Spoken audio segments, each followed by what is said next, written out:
birthday.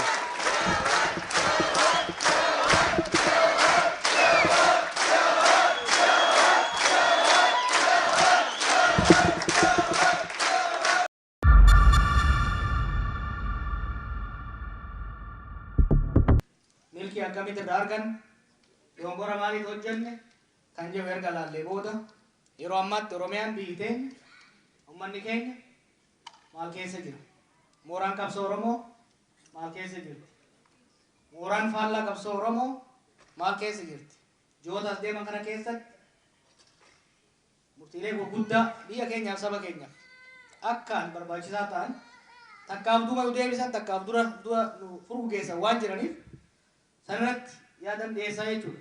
Kuma jeetti dura eessa geenye akkamiin as geenye garamitti deemna ka jirurraa yaada kennuun yaada. Ka dura akkamiin as geenye waluma waan guddannee waluma yaadachiisuudhaaf yoo adda addaa bara haroo sanirraa bara warri har'a mooluu ta'e kun rifeensa qabaachaa ture san keessa bara san keessatti wanni an dhufee seetti wayiwaachaa ture laamsheena qabsoo movement paralysis keessa seennee waan jirruuf keessattuu rakkoolee bara 1992 uumaman irraa ka'ee rakkoo jaarmee qabsoo keessatti uumameen laamsha'uun qabsoo uumamee waan jiruuf kana keessa bahuudhaaf bifa haaraatti yaadu tooftaa haaraatti yaaduun barbaachisaa akka jiru waldaa qorannoo Oromoota irratti walgahii adda addaa irratti waliin mari'achaa turre jechuudha. Kana keessaa tokko yaadni ani isiniif dhiyeessaa ture qabsoo hidhannoo irraa gara qabsoo nagayaatti jijjiiramuun tooftaa qabsoo nagayaatiin socho'uun tarii fala addaati jechuudhaan leenjii kennuun warra as keessa leenjisanii jirtanii kitaaba adda addaa hiruun uummata keenya sochoosaa turre jechuudha. Kan biraa qabsoon teenya bara 1960moota irraa kaasee hoggansa jaarmee siyaasaa jalatti socho'aa waan turteef falli itti aanu tarii hawaasa siyaasaa political society keenya keessatti afaan fajjiin waan uumamee jiruuf wal sakaalamee waan jiruuf tarii civic society waldaa hawaasaa keessatti socho'uun barbaachisa. Mataa yoo dadhabne miila walitti hiinuu qabnaa jennee sochoonu jechuudha. Ni yaadattanii? Kana lammataa qabxiin biraan goone maxxantummaa daayasporaa irraa gara biyyatti qabsoo galchuu yaada jedhu. Kunis uummanni keenya kan daayasporaa dagalee takkaa'u deeggarsa qabsoo malee hoggansa qabsoo ta'uu akka hin dandeenye biyya alaatirraa uummata keenya biyya jiruuf bilisummaa isiniif hinna jennee waadaa galurra qabsaa falmaddaa beekumsaan leencalloodhaan si bira dhaabanna jennee waadaa galuun barra wayya kan jedhu kanaan socho'uun jijjiiramni hammi tokko kan dhufuu danda'e. Kanaaf qorannaa babal'aa goone keessaa tokko jijjiiramoota bara 1991 as dhufan social political transformation dhufan laalu fakkeenyaaf afaan ofiitiin barachuun dhaloota qubee jedhamu uumuusaa magaaloomuu takkaa'u urbanization kan jennu kun uummanni keenya hamma tokko magaalatti galuun siyaasaan teenya baadiyyaarraa magaalatti galuun barbaachisaa ta'uusaa akkasumas hamma keessatti dantaa wayyaanee tajaajiluudhaaf dhaabbattu Oromiyaan ijaaramuun oppidiyoon ijaaramuun humna qabsoo ta'uu akka danda'u hubachuudhaan tarsiimoo baafnee sochoone. Kanarraa milkaa'inni arganne maali? Qabsoo nagayaatti deemuun qabsoo jaarmee siyaasaarraa gara jaarmee hawaasaatti deemuun uummata biyya keessa irratti fuulleffachuun milkaa'ina yeroo gabaabaa keessatti fide jechuudha. Kanarraa kaanee bara 2016 hiriira guddicharraa fi murruqii irreecharraa kaasee wayyaaneen akka kuftu sadarkaa wayyaanee raasuu fi kuffisuutirra akka keenya hubachuudhaan marii godhaa turre nan yaadadhaa waldaa hawaasa Oromootitti. Kunis wayyaaneen kuftee waan jirtuuf maal haa goonu transitional politics mari'achuu qabna. Siyaasaa ce'umsaa keessa seennee mari'achuu qabna yaadni jedhu bal'inaan uummata keenya keessa akka galu goona. Wayyaaneen karaa lamaan akka danda'amu tokkoffaa keessan haaromsa gochuudhaan internal reform gochuudhaan kan lammaffaa immoo fonqolchuun kan biraatiin bakka buusuun jijjiiramuun akka danda'amu. Kana lamaan keessaa uummata keenyaaf kan fayyadu gara dimokiraasii ceesisuu kan danda'u biyyas kufaatirraa hambisuu kan danda'u maali kan jennee marii barraa goone jechuudha. Rakkoon yeroo san ture akka yaadattan kan hin barbaadu rakkoon yeroo san ture yeroo dheeraaf wayyaanee kuffisuu qabna inni irratti qabsoofne maaliin bakka habuuf nun gaafii ta'ee jechuudha. Jaarmeewwan siyaasaa keenya kun bakarra ture kun maneedhaa ture.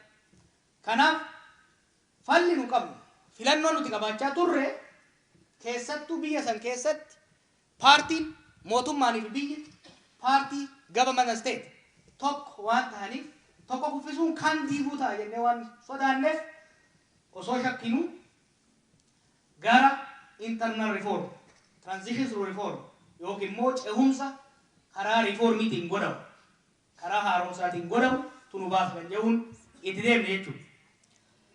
Kanarraa kaanee wanni goone oppidiyoo wayyaanee jalaa bilisoomsuu humneessuu aangeessuu yaada jedhuun gadi baane falmaa guddaa abaarsa guddaa tichaa guddaa keessatti hojii sanis bakkaan ga'uu hin danda'an kan qofa osoo hin ta'in isaaniifis guuza yaamu oromaaraa kan jedhu dhaabutti ceenee jechuudha.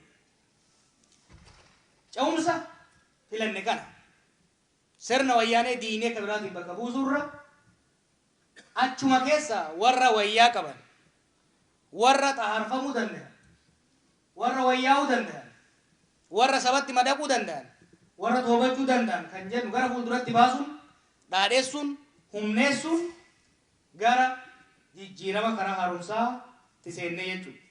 Kanarraa faayidaaf miidhaatu jira. Faayidaan irraa arganne qabsoon alaan hoggaa jennu biyya alaa qofaan osoo hin ta'in daandii irratti magaalota keessatti mannoon barnootaa keessatti godhamaa ture keessaanis tumsa akka argatuu fi sirna wayyaanee keessaan nyaachaa alaan fottoisaa gara laaffisuutti akka deemnu nu gargaare jechuudha. Gaafiin Oromoo keessattuu erga Lammaa Magarsaa gara fuulduratti ba'ee booda gaafiin Oromoo fi sabboonummaan Oromoo yeroo duraatiif sadarkaa jedhamuu danda'uun hoggansa mootummaa fi paartii biyya bulchuun dhugeeffatamu fudhatamu ragaan bahamuun qabsoon teenya qabsoo haraam taate qabsoo farra biyyaa farra diigumsaa irra dabartee jaamuun hafee gara qabsoo ummata qabsoo mootummaatitti dhugaa qabduutti legitimization of the demand kan jennu sun uumamuu danda'a jechuudha. Kan biraa qabsoo haaromsaatiin jijjiirama haaromsaa keessa seenuun keenya wanni inni uume yoo jiraatu taate sirna IPRDF sirna wayyaanee san keessatti baqaquun wal shakkuun wal wanjaluun wal harcaasuun wal diiguun akka dhufu gochuudhaan mooraa keenya keessatti hamma tokko isaanirraa fudhachaa mooraa isaanii haphisaaf laaffisaa akka deemnu nu gargaara. Garuu karaa kana filachuun karaa oppidiyoo aangeessuu takkaahuu jijjiirama keessootiin gara ce'umsatti seenuu jennee fudhanne sun karaa hundaan faayidaa qofa osoo hin ta'in mudaas qabaachaa akka ture irra deemnee ilaaluun barbaachisaadha. Wanni dhukkubbii nama qabu painful ta'e murteessine yoo jiraate haqa moggatti dhiifnee nagaa filachuuf dirqamuu keenya. We have to sacrifice justice for peaceful transition. Kana jechuun warra waggaa 27 ummata nyaataa ture, ummata ajjeesaa ture, ummata ganee alagaa jala shururaa ture, humneessinee osoo beeynu akka hin beeyne hubaa wajji ol kaafnee gara akkootti akka bahan gochuun dirqama ture jechuudha. Ummatni kan miidhamaa ture, kan cabe, kan dhiitame sun haqa akka argatu gaafachuun ce'umsa karaa nagayaa peaceful transition jenne san nu jalaa gufachiisa jennee waan sodaanneef osoo nu dhukkubu lamaan keessaa tokko filachuun dirqama ta'e. Kabiraa jigiinsa biyyaa sodaannee itti fufiinsa sirna durii fi karaa isaa jechuudha. Sirna IPRDF yoo kan diinu taate yoo kan fonqolfinu taate sirni Itoophiyaa akka biyyaatti waan diigamuuf yoo diigame immoo Oromiyaa irratti waan diigamuuf nu fudhatee kufaa kophaa osoo hin ta'in nu fudhatee kufaa yaada jedhurraa kan ka'e osoo beeynu sirna nu nyaachaa ture san itti fufsiisuun gatii nuti kafaluudhaaf dirqamne keessaa isa tokko ture jechuudha. Kan biraa ce'umsa kana keessatti eega ce'umsatti seenne booda gochaan erga ce'umsatti seenne warri wayyaanee darsa tatatee obboleeyyan keenya gara taayitaatti dhufan keessaa gochaan wanti jijjiirame toltuu fi hamtuu qaba jechuudha. Toltuu keessaa dirreen siyaasaa bal'achuu kana jechuun hidhamtoonni siyaasaa bahuun jaarmeen siyaasaa galuun miidiyaaleen walaba ta'uun wantoota toltuu agarre keessaa kana qofa miti. Hamileen Oromoo wayyaa'uun waggaa 50 booda xaariin teenya lafa hin banne dhiigni ijoollee keenya lafa hin banne lafeen cabe lafa hin banne jechuudhaan ummanni keenya injifanne we are victorious yani jawsun nama keenya keessa akka seenu qalbiin nama keenya yeroo fillee akka taatu akka boqotu dandeessifnee jirra jechuudha. Kan biraa masaraa Minilik kan summiin ittiin facaatu kan biyya keenya ittiin qoqqoodaa turan ittiin saamaa turan ittiin gurgurachaa turan kan nama keenya keessatti kolaasaa turan guyyaa tokkoof illee ta'u diina keessa ariine ilmaan Oromoo keessa galchuu danda'uun bu'aa tooftaa goonee sanii kun immoo uummata keenyaaf qalbii isaa wayyeessee ture. Garuu akkuma bu'aa irraa arganne hanqinnoonni takkaa mudaalee gurguddaanis tooftaa kanarra akka ture amanuun barbaachisaadha jechuudha. Kana hanqinoota nu mudatan keessaa tokko dirreen siyaasaa bal'atus dirree siyaasaa bal'ate san masakuuf seeraa fi sararri tolfamuu dhabe jechuudha. Hidhamtoonni ni bahanii garuu namni isaan qubachiise hin turre gara isaan deeman namni waan ittiin galan illee qabaachaa hin turre jechuudha ijoolleen. Hidhamtoonni siyaasaa mana hidhaatii bahan hedduun ijoolleen irra bosona jirtu warra mana hidhaa keessatti hedduu dararamaa ture jechuudha. Hidhamtoota gallakkifnee erga gallakkifnee booda akkamitti qubachiifna kan jedhu seeraaf sararri hin kaa'amu.